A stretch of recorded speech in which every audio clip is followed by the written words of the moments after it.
Alors maintenant, dites mon nom.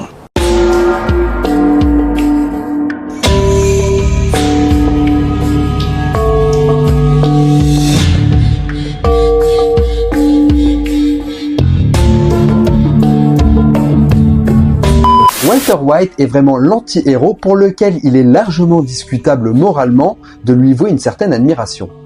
À qui est-ce que tu parles en ce moment? Qui est-ce que tu crois que je suis? Walter White est l'homme qui a voulu devenir quelqu'un en bravant l'éthique, la morale, la déontologie et s'effacera totalement devant son double maléfique, Heisenberg. You're goddamn right. Mais alors, comment ce personnage de série, dont personne ne croyait le succès, va-t-il réussir à autant marquer le petit écran? Et à créer une véritable idolâtrie autour de lui et faire de son scénariste et son interprète des icônes intouchables de la pop culture? C'est ce à quoi nous allons répondre aujourd'hui dans cette vidéo et nous allons essayer de comprendre comment la morale a pu être éteinte face au spectacle.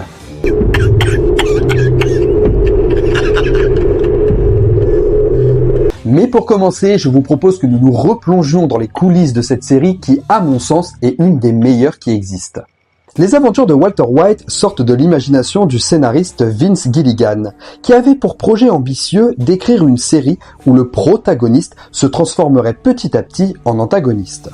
Son amour pour la fiction commencera avec son père qui l'initiera au cinéma étant lui-même cinéphile et c'est avec ses parents qu'il regardera plusieurs programmes à la télé et qui développera un petit peu sa passion autour des scénarios.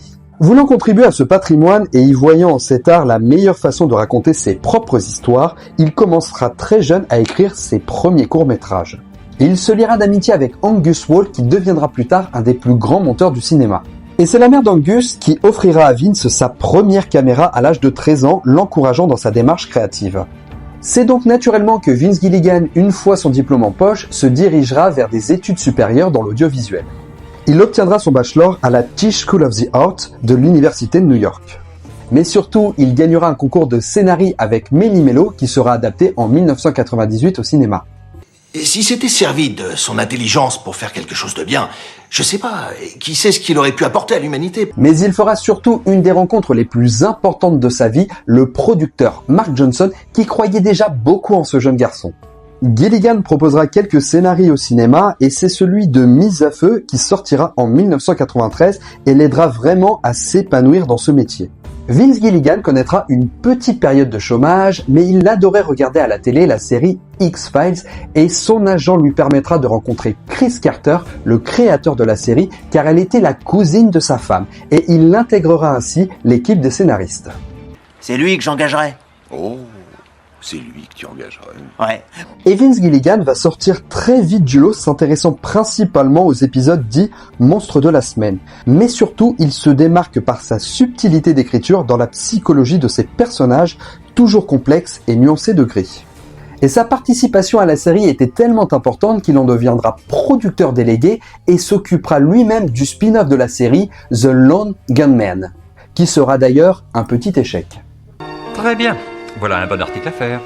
Gilligan avait trouvé sa place dans le monde pop culturel, seulement la série X-Files finira par s'arrêter. La série étant terminée, il peut enfin se pencher sur son propre projet de série, mais aura énormément de mal à trouver un angle scénaristique intéressant et fera page blanche pendant un temps.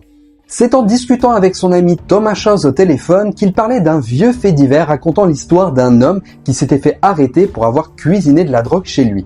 Ils commencèrent alors à blaguer là-dessus et s'imaginèrent qu'il pouvait se réorienter vers cette carrière si jamais il ne pouvait plus vivre de l'écriture. Mais c'est alors que vient une idée bien plus intéressante pour Vince Gilligan. J'aimerais être sûr de comprendre. Car comme bien souvent, derrière de simples plaisanteries peut naître une brillante idée. Et Gilligan commencera à entrevoir le pied de lance pour sa série. Et comprenait de quelle manière il allait enfin pouvoir faire évoluer un personnage, le faisant passer de protagoniste touchant et sympathique à un antagoniste méprisable et détesté. Un homme tout à fait anonyme et sans histoire qui se lancerait dans le trafic de méthamphétamine. Et on va se faire des masses de pognon tous les deux. Alors bien sûr, il fallait pouvoir lui trouver un but, une raison précise. Pourquoi un homme sans histoire se lancerait dans ce type de trafic? Je suis curieux de savoir. La réponse semblait assez évidente, l'argent. Seulement, mettre l'argent en ambition principale ne suffirait pas à susciter la sympathie du spectateur pour que les gens puissent s'attacher au personnage, en tout cas dans un premier temps. Il fallait pouvoir lui donner une raison légitime et empathique. Il fallait un argument fort et altruiste. C'est pourquoi ce personnage rentrerait dans ce trafic pour sauver quelqu'un d'autre que lui-même, sa famille. Et pour y ajouter un aspect plus dramatique, on donnerait à son personnage un cancer qui favoriserait les motivations de se lancer dans un tel projet. Gilligan trouvera assez rapidement comment nommer ce fameux personnage. Walter White. Je suis démasqué. Et sa série tournerait autour de l'ascension malsaine de son héros. Mais bien sûr, Gilligan, qui aime se concentrer sur la psychologie de ses personnages, chaque point devait être un élément clé dans son passage à la noirceur. Car si Walter White devait évoluer en tant que personnage, ses motivations le devaient également. Si sa démarche est altruiste au début de la série, elle devait plus tard répondre à une démarche bien plus égoïste et donc développer un certain orgueil nourri par ce nouveau business qui dépasse totalement l'aspect lucratif. Dans son écriture, Walter White devait être à ses débuts un homme ancré dans une vie ennuyeuse avec un mariage ennuyeux et des enfants qui ne représentaient pas son idéal, obligé de supporter les moqueries des autres, voire l'humiliation en étant moqué par ses élèves, le voyant nettoyer des voitures pour arrondir ses fins de mois. Une carrière ennuyeuse de prof de collège comparée à ce jeune entrepreneur qui avait fondé cette grande entreprise intitulée Grey Matter qui était encore dirigée par ses amis qui l'avaient laissé tomber. Cependant, l'entreprise en question deviendra énorme et brassera des millions et des millions de dollars. Seulement, Walter savait que c'était l'erreur de sa vie d'avoir laissé passer cette opportunité. Et c'est pourquoi cela devait affirmer un petit peu plus ce côté orgueilleux qui serait développé plus tard. Tous les choix que Walter avait fait dans sa vie ne lui avaient jamais permis de devenir quelqu'un. La direction prise dans l'écriture de Walter White était donc assez lapide. Un quinquagénaire mal dans sa peau, avec un statut plutôt moyen dans l'échelle sociale, atteint d'un cancer, n'ayant plus rien à perdre, lui donnant la volonté de mettre en pratique ses talents de chimiste pour cuisiner de la méthamphétamine, le permettant de mettre sa famille à l'abri après sa disparition. Mais au travers de cette activité, Walter White goûtera aux fruits défendus de l'argent facile, mais surtout la réussite et quelque part son ascension sociale.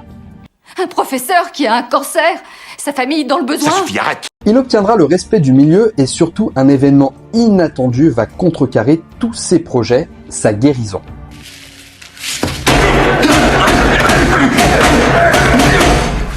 Force est de constater que cette bonne nouvelle et l'atteinte de son objectif initial ne l'empêchera pas de continuer ses méfaits, alimentant de nouvelles motivations. Maintenant qu'on a notre héros, sa psychologie, on devait évidemment pouvoir caster le meilleur acteur possible pour pouvoir interpréter ce personnage. I was his meth dealer. Le premier acteur envisagé sera Bryan Cranston, un acteur qui avait déjà marqué le paysage audiovisuel pour avoir été le père de Malcolm, Hal, dans la série éponyme. Il incarnera le personnage dans les 7 saisons de la série et il sera après très difficile pour Bryan Cranston de se détacher de ce rôle de père de famille comique. Mais Bryan Cranston avait marqué l'esprit de Vince Gilligan. Il avait déjà travaillé avec lui sur l'épisode 2 de la saison 6 d'X-Files qu'il avait écrit, et avait adoré sa performance et savait que d'une manière ou d'une autre, il retravaillerait un jour avec lui. Et les 2 directrices de casting qui avaient déjà fait passer des auditions à Bryan Cranston pour une autre série avaient très envie de le rappeler pour lui proposer le rôle de Walter White et elles étaient toutes les 2 unanimes. Cependant, ce sont les producteurs qui mettront le holà, n'arrivant pas à se détacher de l'image de Hal dans Malcolm. Mais Vince Gilligan arrivera à les convaincre en leur montrant l'épisode d'X-Files qu'il avait tourné avec lui.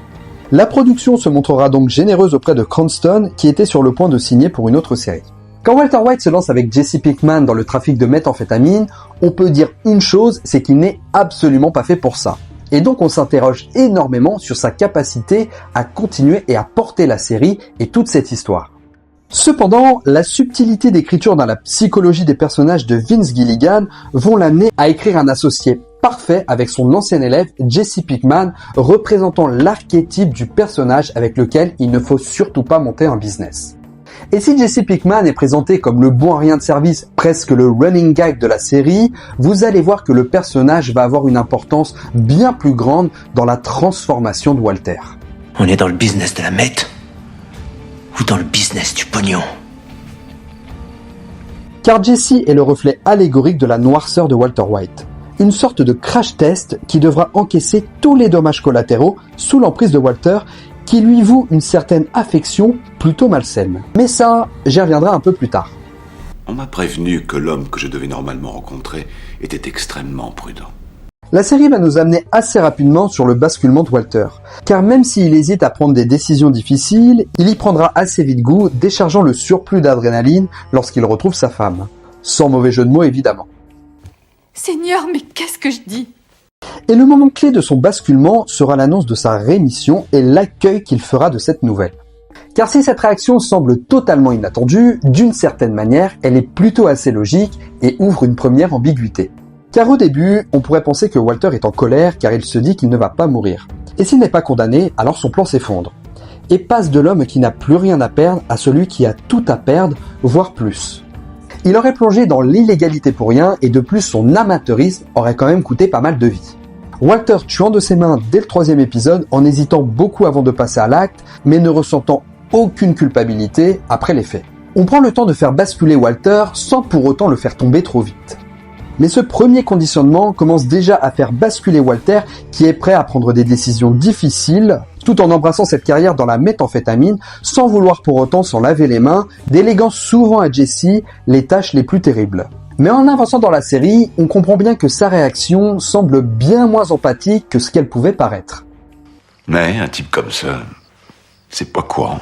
Car en réalité, si Walter accueille mal sa rémission, c'est parce qu'il perd une raison justifiable de faire ce qu'il fait. Et Walter ne veut pas arrêter ce en quoi il excelle, étant petit à petit considéré comme le meilleur de sa catégorie pour la première fois de sa vie.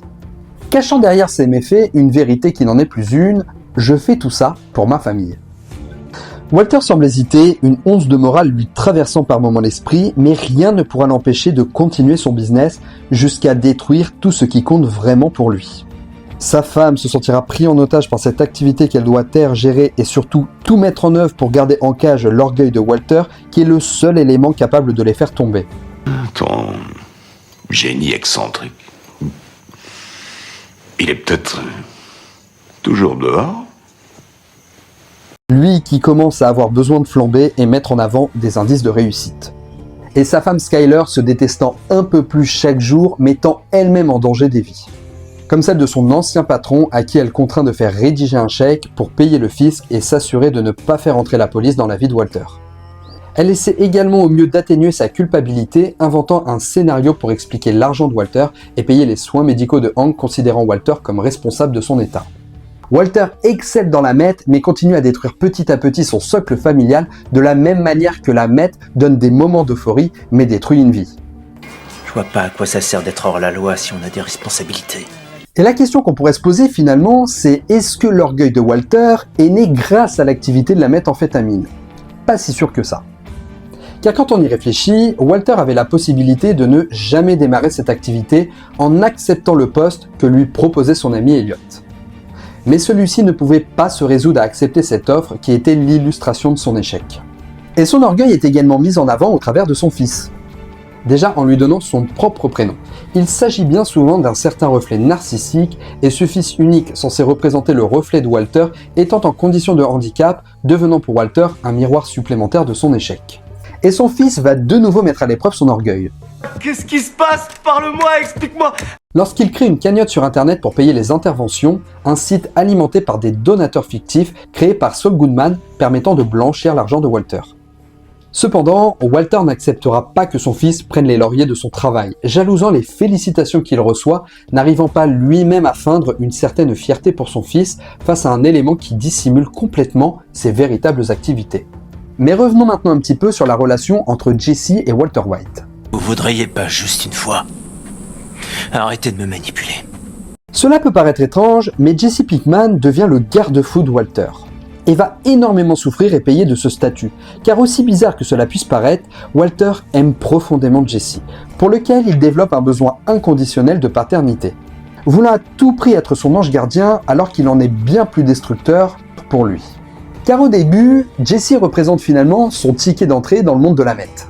Mais même au sommet, Walter continuera à vouloir Jesse auprès de lui. Il sait qu'il a mis sur lui un ascendant psychologique qu'il n'a jamais réussi à avoir dans sa famille. De plus, Jesse connaissant parfaitement tous les agissements de Walter, Walter a l'impression de ne pas avoir besoin de tricher auprès de lui. Sauf évidemment quand il le manipule. Car il lui fait payer très cher ses erreurs. Principalement lorsqu'il décidera de ne pas sauver Jane de son overdose, laissant Jesse pour seul responsable qui commencera une longue descente aux enfers par le poids de la culpabilité.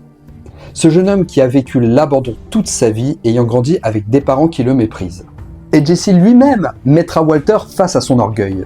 Non, je vous assure, il est plus intelligent que vous. Lorsque Walter White décide d'arrêter le business et qu'il ne supportera pas que Jesse continue d'utiliser la formule qu'il avait inventée. Son bébé, sa création, le reflet de sa grandeur. Et c'est là que s'ouvre ce grand paradoxe, est-ce qu'on est toujours bon pour les gens qu'on aime? Je veux aussi pouvoir retrouver ma vie. Car il est évident que si Jesse n'avait pas croisé la route de Walter White, sa vie aurait pu être bien différente. Car Jesse devient le bras armé de Walter, et le fait intervenir quand Walter ne peut plus le faire, sacrifiant la femme qu'il aime, empoisonnant le fils de sa nouvelle compagne, ou ne le laissant pas partir lorsque celui-ci décide d'arrêter la meth. Prenant toujours en otage son argent, jusqu'à ce que celui-ci s'en détache totalement, l'argent étant pour lui le reflet de ce qu'il y a de plus mauvais en lui. Jesse évoluant de manière diamétralement opposée, là où Walter, embrassant un peu plus son destin d'Eisenberg, devient ce sociopathe orgueilleux, dangereux, ne ressentant plus aucune empathie pour les gens qui l'entourent, face à un Jesse qui débutera comme un jeune paumé, se souciant peu des conséquences de ses actes, plongeant dans un profond mépris de sa propre personne, ne se remettant pas des morts qu'il a causées, que ce soit Jane, que ce soit Gail Botiker, ou encore les victimes de la collision des deux avions provoquée par la détresse du père de Jane face à la perte de sa fille. D'ailleurs, la collision des deux avions mettront un petit peu plus en exerce l'orgueil de Walter, ne voulant absolument pas associer sa responsabilité face à cette tragédie et qui feront diminuer un peu plus son côté empathique. Conseillant d'ailleurs ses élèves devant la tragédie à aller de l'avant et d'oublier. En réalité, Walter perd son humanité quand Jesse révèle la sienne. Et son avidité ne cessera d'empoisonner Jesse jusqu'à la fin de la série. Allez!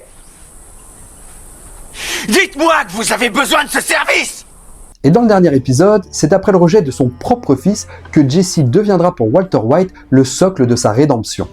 Voulant se venger de ceux qu'il avait dépouillés et sacrifiera sa vie pour libérer Jesse. Mais on peut toutefois lui reconnaître une chose, c'est que son orgueil lui permettra d'arriver au sommet de la chaîne alimentaire du monde de la méthamphétamine, malheureusement au détriment de sa famille.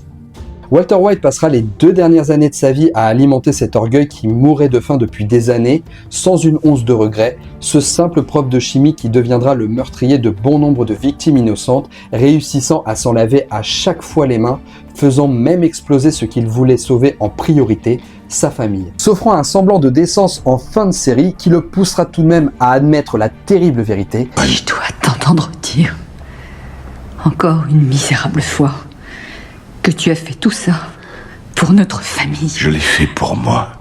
Une vérité que tout le monde avait bien compris depuis longtemps.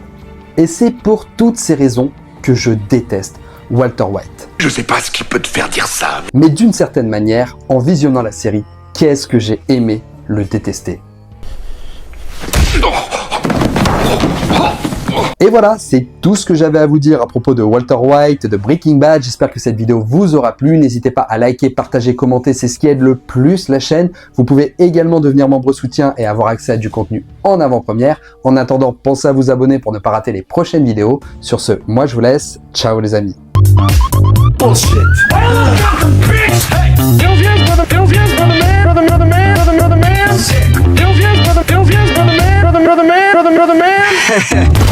Explosion!